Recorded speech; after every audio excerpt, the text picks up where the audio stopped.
Well, you've detailed in your press release itself that things are likely to be a little bit rocky, particularly for the first quarter, first couple of quarters.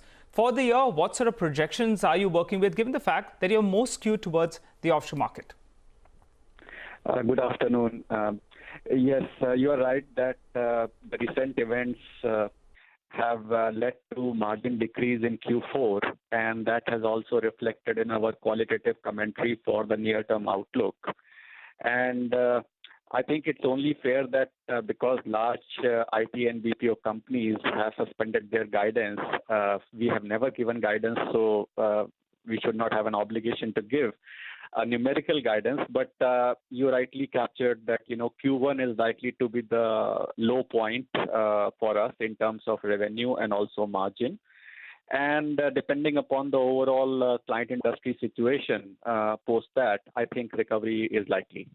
Okay, all right. It's going to be a little bit of a rocky ride, going by what other management commentaries as well we have got in. But tell us about margins. That's seen a sharp compression. Now, cost-cutting measures, is there something you're looking at? And what sort of a margin number can we work with? Because I remember a few quarters back, I was looking at 6, 7, 8 quarters ago, you were doing quite high margins. And from there, it's seen a sharp compression. And the low point has come in quarter 4. So what's the guidance on that front? So I would like to set the context right. So if you look at Q4 margins in isolation, and I'm talking about that, it was about 15%.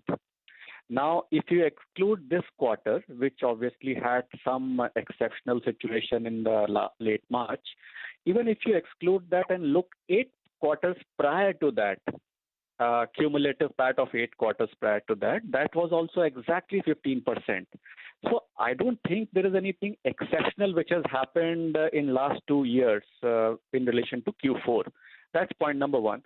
Coming to near-term outlook of Q1 margins, that as we mentioned, we will see absolute decline in EBIT or PAT with respect to Q4.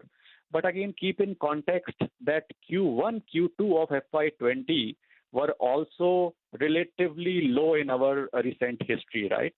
And Q3 was a significant jump to 70 crore or thereabouts in EBIT.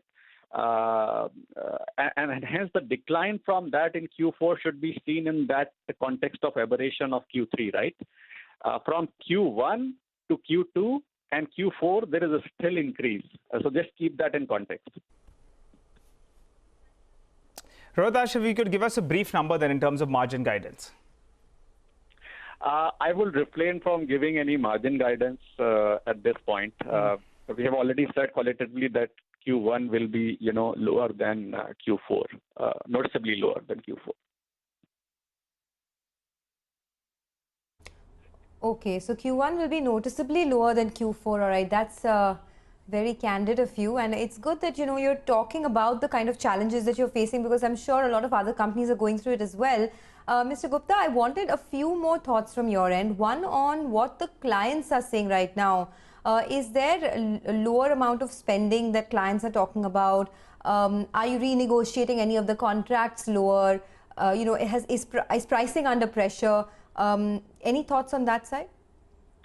So that's a very interesting question, actually. So contrary to the belief, we are not seeing any pricing or contract negotiations yet.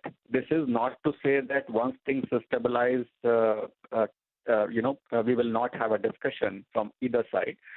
But, as of now, there is no traction on that, which is a good thing. Second is that H2, which is just ended, was a very, very good semester for us in last 2-3 years. I think we have got more pricing hikes than we have got in any other semester in last 2 years. So that's also very good, tailwind to get into once things are stabilized. In terms of demand environment, I think that is really soft, and we have started seeing that softness both in new conversations and things which were already in flight, those getting delayed from March onwards. And that situation has not changed as we speak even today. So I think give it a month or two, and I think demand traction, we are very hopeful that that will revive back to normal.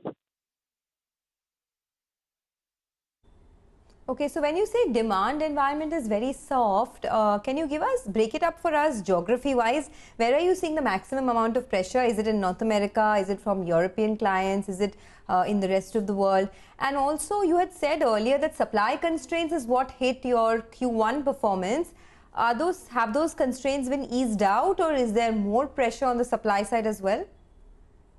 Yes, I will take the supply side question first. So supply side constraints almost became negligible with the latest round of easing up, right? So that situation, I think, is more or less sorted by mid-June, as we are now opening most of our offices, obviously for very, very minimal staff, because a bulk of the people will continue working from home. However, people who are not able to work from home prior, they can start coming to office in small numbers from mid-June onwards. So I would say by June end, that supply situation would have totally sorted out from the looks of it. On the conversations and new demand side, I think our concentration is very high on the North America and US in particular. So all our commentary is slightly US biased, right? We don't have too much in UK. Coming to Europe or Italy specifically, I think we already commented in our releases that Italy is coming back to early normalcy now at the start of June itself. So I think just we have to wait for a few more weeks when our client offices, start functioning in full manner. And I think we will see new work coming in Italy much faster than probably, some of the other places. Okay, so that at least is a bright spot then. Rohitash, you have been quite candid. In fact, you're, telling your investors the true story out there, which is good news. But, if I look at it, in these difficult times, companies that have good cash in their books, they could stand the test of time. Your cash in your books is equivalent to nearly around 55-60% of your market capitalization. Could your investors out there hope for some kind of a dividend booster shot, or maybe a buyback could be in the works? Have you all thought about it? Yeah, that is almost like a clockwork thing. If you go back, 3 years in history, so we have done 3 large buybacks already. A dividend also we use, but that's only very small token amount of 1 rupee that we have recommended them this time, in line with the last few years. So I think that expectation is very true, and we will execute on that as and when the time and opportunity arises. Currently, we are in 12 months moratorium from the last buyback. And when does that end? It ends in June end. In June end, okay. So, so maybe sometime in FY21, your shareholders could look forward to something that you all have been doing in the past. That's a buyback, isn't it? We will definitely consider as soon as the opportunity arises, regulatory-wise. Okay, thanks so much, Rohitash, for joining in.